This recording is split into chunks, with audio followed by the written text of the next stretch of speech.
अर्जुन भगवत गीता में बड़ा कंफ्यूज हो गया।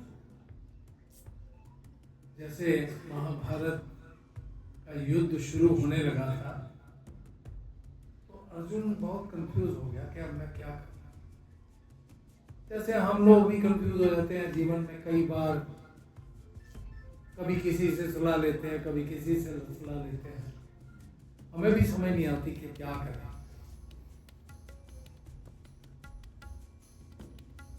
तो सलाह कौन सही दे सकता है? जो पूर्ण हो, जो ज्ञाता, जो ज्ञान को अच्छी तरह अपने ऊपर भोग चुका हो, क्योंकि पूर्ण ज्ञानी ही पूर्ण भक्त होता है। श्रील प्रभुपाद कहते हैं, एक भक्त ने कहा कि आप कभी कहते हो ज्ञानी बड़ा है, कभी कहते हो भक्त बड़ा है, आप क्लियर बताओ ना कौन बड़ा है। तो प्रभुपाद जी कहने लगे कि देखो, जो भक्त होता है वही पूर्ण ज्ञानी होता है, जो पूर्ण ज्ञानी होता है वही भक्त होता है। अधूरा ज्ञानी भक्त नहीं हो सकता। तो अर्जुन जब बड़ा कंफ्यूज हो गया तो उसने भगवान से प्रार्थना की कि प्रभु, मैं आपका शिष्यत्व स्वीकार करता हूँ, कृपा करके मुझे बताइए कि मैं क्या करूं ऐसी परिस्थिति में जब मेरे ही अपने मेरे साथ लड़ने के लिए तैयार खड़े हैं। उस समय मेरा क्या कर्तव्य बनता है? तो भगवान जब तक कोई गुरु के पास जाकर के शरण नहीं लेता गुरु की, तब तक गुरु अगर ज्ञान दे भी देगा तो वो फलीभूत नहीं होगा। तो जब अर्जुन ने गुरु के पास जाकर के, कृष्ण के पास जाकर के उनका शिष्यत्व स्वीकार किया, तब भगवान ने बोलना प्रारंभ किया, तब ज्ञान देना शुरू किया। क्योंकि एक आदमी ज्ञान चाहता ही नहीं है, उसको जबरदस्ती ज्ञान दोगे वो ज्ञान लेगा ही नहीं। तो ज्ञान तभी फलीभूत होगा जब मेरे को ज्ञान की जरूरत होगी। जब मेरे को ज्ञान की जरूरत ही नहीं है तो जबरदस्ती कोई ज्ञान दे देगा तो मैं क्या करूंगा उस ज्ञान। तो अर्जुन ने अपने आप को जब सरेंडर कर दिया भगवान के प्रति, तब भगवान ने ज्ञान देना शुरू किया। और ज्ञान भगवान ने दिया, आत्मा का ज्ञान, परमात्मा का ज्ञान, कि आत्मा और परमात्मा का क्या संबंध है। आत्मा ये शरीर नहीं है, शरीर अलग वस्तु है, आत्मा अलग वस्तु है। हम प्रकृति के द्वारा ये शरीर जो प्राप्त करते हैं वो हम नहीं हैं, हम शरीर से अलग वस्तु हैं। वास्तव में हम आत्म स्वरूप हैं, भगवान का अंश, परमात्मा का अंश।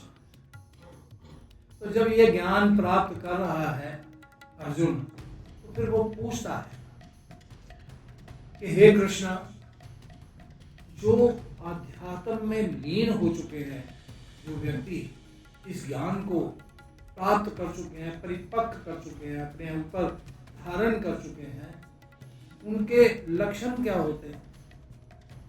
वो कैसे बोलते हैं, कैसे चलते हैं, और वो किस तरह से कार्य करते हैं? कृपा करके मुझे बतलाएं। अब भगवान उन व्यक्तियों को जिन्होंने भगवान को, आत्मा को आत्म साक्षात्कार कर लिया है, जिन्होंने भगवान का साक्षात्कार कर लिया है, जिन्होंने भगवान के वचनों को धारण कर लिया है, ऐसे लोगों की भगवान चर्चा करते हैं। तो उसमें भगवान ने कहा कि देखो हे पार्थ, हे अर्जुन, जब मनुष्य मनोधर्मी को त्याग करके पूरी तरह से इंद्रिय तृप्ति की कामनाओं को, इच्छाओं को नष्ट करके, खत्म करके मेरे प्रति अपने आप को समर्पित कर देता है, तो ऐसा व्यक्ति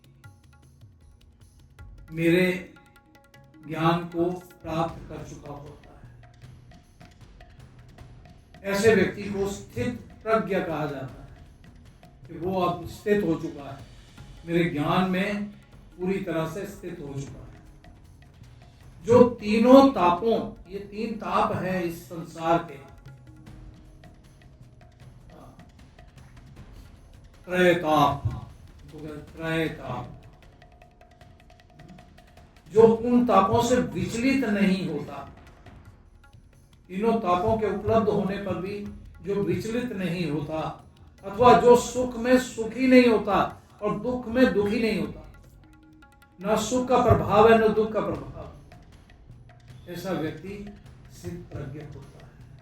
ऐसा व्यक्ति पूरी तरह से मेरे को धारण कर चुका होता है।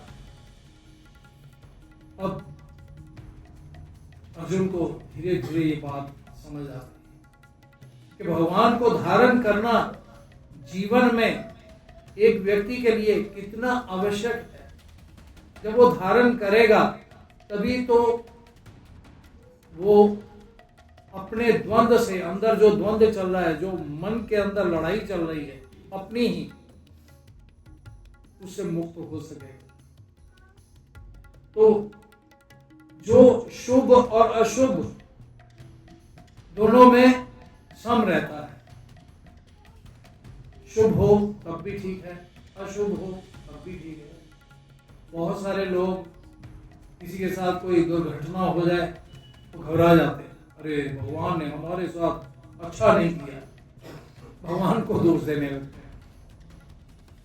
तो भगवान कभी ना तो किसी का बुरा करते हैं ना अच्छा ही करते हैं।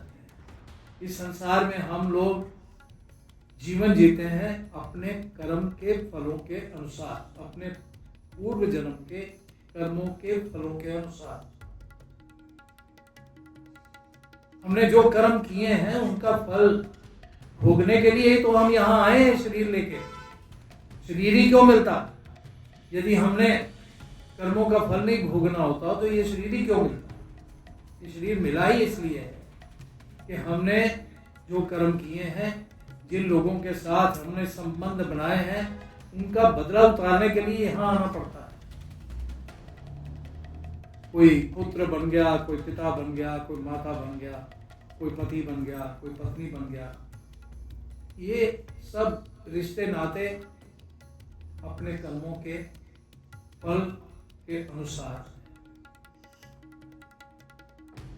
कई बार कोई पुत्र सेवा ही नहीं करता और कोई पुत्र बहुत सेवा करता है। कोई पिता बच्चों की परवरिश करता है, कोई पिता करता ही नहीं। तो ये सब बदले, टिट फॉर टैट। इस संसार इसी तरह चल रहा है। भगवान इसमें कोई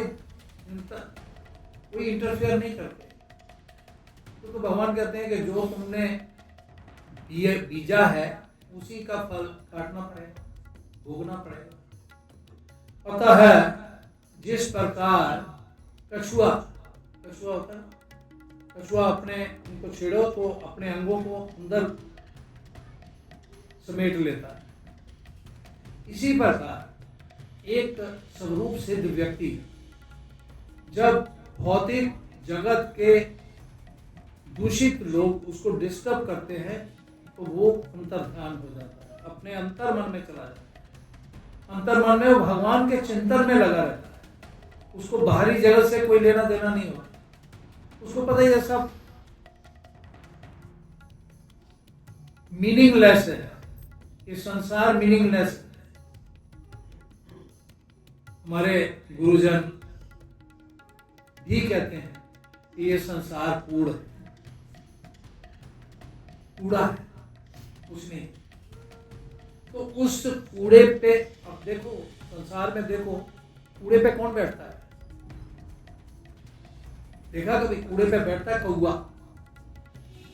तो हम लोग अगर उसी कूड़े को फरोल रहे हैं तो हम भी कौवे। क्या लेना देना है इस संसार से हमारा कोई वास्ता ही नहीं।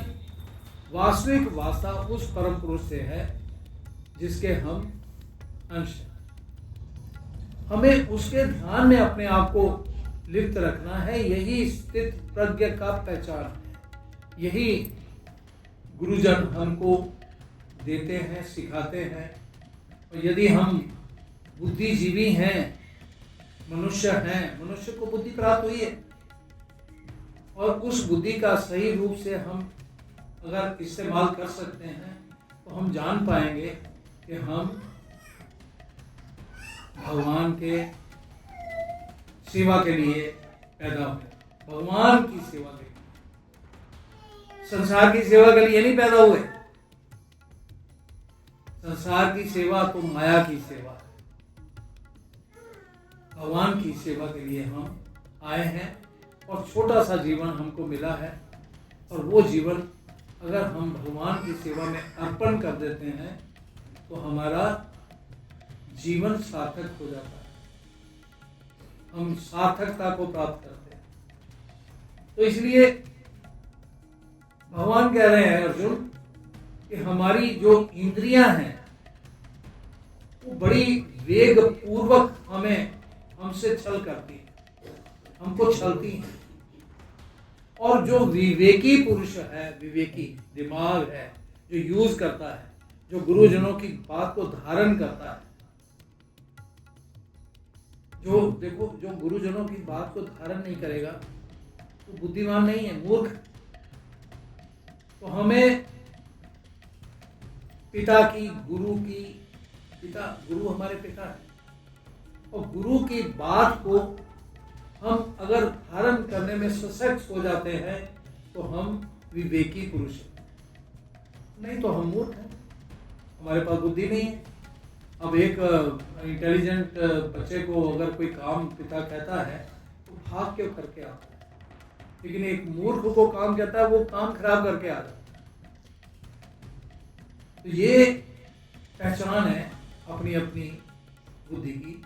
तो बुद्धि तो भगवान ने सबको दी है, लेकिन उसको इस्तेमाल करना भी आना चाहिए। और जो माता पिता की अर्थात गुरुजन हमारे माता पिता, जो उनकी आज्ञाओं का पालन एज इट इज करता है, वो भगवान की प्राप्ति करने में सक्षम हो जाता है। तो सबसे बड़े हमारे गुरु कौन है? सबसे बड़े हमारे गुरु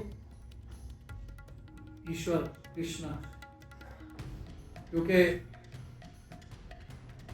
कृष्ण से बढ़कर के कृष्ण वंदे जगत गुरु, सारा ज्ञान कृष्ण से प्राप्त होता है। और जो कृष्ण के ज्ञान को दोहराता है, जो कृष्ण के ज्ञान को दोहराता है, वो भी गुरु बन जाता है। वास्तविक ज्ञान तो कृष्ण ही दे रहे हैं। ये भगवद गीता हमारे संस्कारों को डेवलप करने के लिए हमारी मदद करती है। ये भगवद गीता लाइफ का ये जीवन जो हमको मिला है उसका मैनुअल है। जैसे हम मान लीजिए कोई कार खरीदने जाते हैं या मोटरसाइकिल खरीदते हैं तो उसका एक मैनुअल मिलता है, उसका रख रखाव कैसे करना है, उसको इस्तेमाल कैसे करना है हमने। इसी प्रकार ये जीवन जो हमको मिला है इसको कैसे इस्तेमाल करना है, इसका रख रखाव कैसे करना है, वो हमें गीता सिखाती है।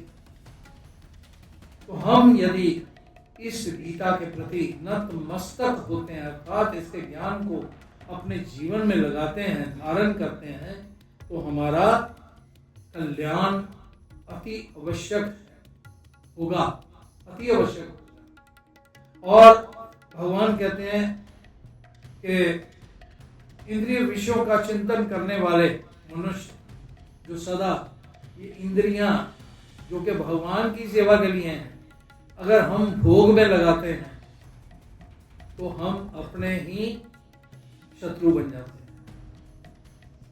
इंद्रियां भोग के लिए नहीं, ये शरीर भोग के लिए नहीं, ये शरीर भगवान की सेवा के लिए। यदि हम भगवान की सेवा में लगाते हैं तो हमारा वैकुंठ में जाना 100% संभव है। वैकुंठ का है, वैकुंठ का अर्थ क्या है?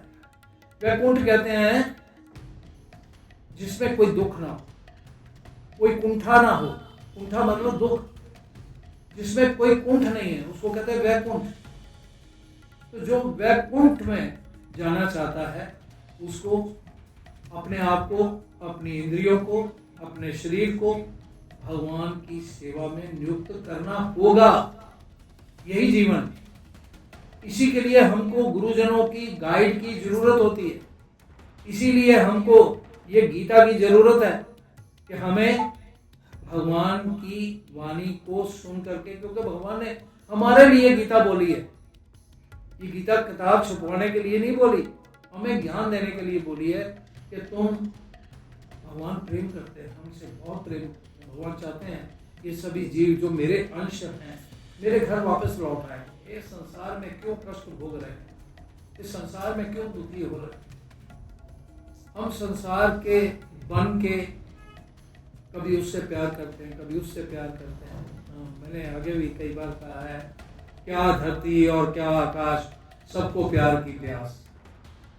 भगवान को भी प्यार की प्यास है और भगवान से प्रेम करना ही जीवन की सर्वोच्च उपलब्धि है। यदि हम प्रेम करना सीख जाएं भगवान को किसी भी यूनिवर्सिटी में जाके, तो हमारा जीवन सफल हो जाए। बहुत सारी यूनिवर्सिटियां हैं, पंजाब यूनिवर्सिटी है, पटियाला यूनिवर्सिटी है, दिल्ली यूनिवर्सिटी है। हम कहीं से भी एमए कर लें, एमए तो एमए ही कहलाएगी। इसी प्रकार भगवान को प्रेम करना ही कहलाएगा। आप कहीं से भी सीख, तो भगवान सिद्ध प्रज्ञा की व्याख्या जो करते हैं उसको हम सही से समझ लें कि कृष्ण भावना भावित व्यक्ति, अर्थात जो कृष्ण भावना से ओतप्रोत है, जो संसार के द्वंद्वों को त्याग चुका है, जो इस संसार की मोह माया का त्याग कर चुका है, जिसको इस संसार से कोई लगाव नहीं है, जो संसार से डिटैच है। ये जितनी भी मूर्तियां नजर आती हैं इस संसार में, हम उनसे प्रभावित क्यों होते हैं? क्योंकि हम अपने आप को और उन मूर्तियों को शरीर मानते हैं। कोई हमको गाली दे दे तो हम बड़े परेशान हो जाते हैं, कोई हमारी स्तुति कर दे तो हम बड़े खुश होते हैं, हाँ इसने मेरे को सही मैंने में पहचाना है, ये मेरी स्तुति कर रहा है। और जो गाली देता है ये बेवकूफ है, इसको अकल नहीं है, इसको पता ही नहीं है मैं क्या चीज। यानी अहंकार इतना प्रबल है मनुष्य का कि मनुष्य का वजन तो, महाराज कहते हैं मनुष्य का वजन तो 65 किलो एवरेज है, लेकिन अहंकार का वजन 60,000 किलो से भी ज्यादा है।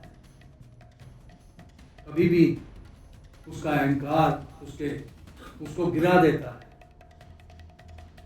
इसलिए कृष्ण भावना अमृत सबसे सर्वोच्च वस्तु है कि हम कृष्ण के लिए बने हैं, कृष्ण की सेवा करेंगे और कृष्ण के धाम लौट जाएंगे। इस संसार में पुनः ये जन्म मृत्यु का जो चक्कर चला हुआ है, यहाँ मरते हैं फिर जन्म लेते हैं, इस योनि में जाते हैं फिर उस योनि में जाते हैं, इधर शादी करते हैं उधर शादी करते हैं, कुत्ता बन गए तो कुत्ती मिल जाती है, बंदा बन गए तो स्त्री मिल जाती है।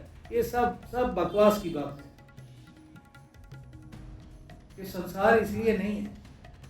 संसार वैराग्य को धारण करने के लिए कि हम इससे निकलने का प्रयास करें और कहाँ जाएं? भगवान के धाम चले जाएं, वापिस चले जाएं जहाँ से आए हैं, जहाँ के रहने वाले हैं। हम उस देश के वासी हैं जहाँ भगवान रहते हैं, यहाँ के वासी नहीं है।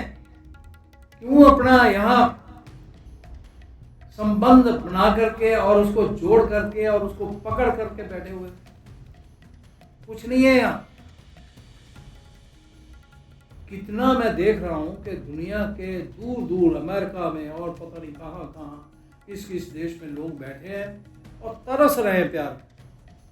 सब ढूंढते हैं कहीं से प्यार मिले, लेकिन इस संसार में प्यार नाम की कोई वस्तु है ही, कोई वस्तु नहीं, कोई प्यार नहीं। सब अपना अपना स्वार्थ जी रहे हैं। सबको अपना अपना स्वार्थ चाहिए, मोह है, प्यार नहीं। अगर प्रेम है तो केवल परमात्मा से है और कहीं प्रेम नहीं। प्रेम केवल भगवान से होता है, किसी मनुष्य से प्रेम नहीं हो सकता। क्योंकि मनुष्य हम किसको मानते हैं? शरीरों, और शरीर मृत्यु के मुंह में खड़े हैं। कौन कब उठ जाए किसी का कोई पता नहीं। कोई तुम्हारे प्रेम का प्रतिफल नहीं दे सकता, बदला नहीं दे सकता, क्योंकि उसको अपना ही पता नहीं है मैं करता। इसलिए ये संसार केवल ढकोसला है। भगवान यही समझाना चाह रहे हैं कि जो आत्म संयमी हैं, जो आत्मा के ऊपर संयम रखते हैं, कंट्रोल रखते हैं, वही भगवान की प्राप्ति कर पाते हैं। हरे कृष्णा कृष्ण कृष्ण हरे हरे, हरे राम राम राम हरे। ये भगवान का नाम सबसे ऊंचा है, सबसे ऊंचा है। और इस नाम का आश्रय लेने से भगवान प्रसन्न होते हैं। हम भगवान का नाम भगवान को अर्पण करते हैं, ठीक वैसे ही जैसे गंगा जी का जल गंगा जी को अर्पण करते हैं। तो गंगा जी का जल, गंगा जी जल तो गंगा जी का है, लेकिन हम गंगा जी का जल गंगा जी को अर्पण करके पुण्य के भागी बन जाते हैं। इसी प्रकार भगवान का नाम है, हमारा नाम थोड़ी है। भगवान का नाम भगवान को अर्पण करके हम पुण्य के भागी बन जाते हैं। इसलिए सदा सर्वदा हर जगह, सर्वदा मतलब हर जगह, सदा मतलब सदैव भगवान का नाम जपते रहना चाहिए।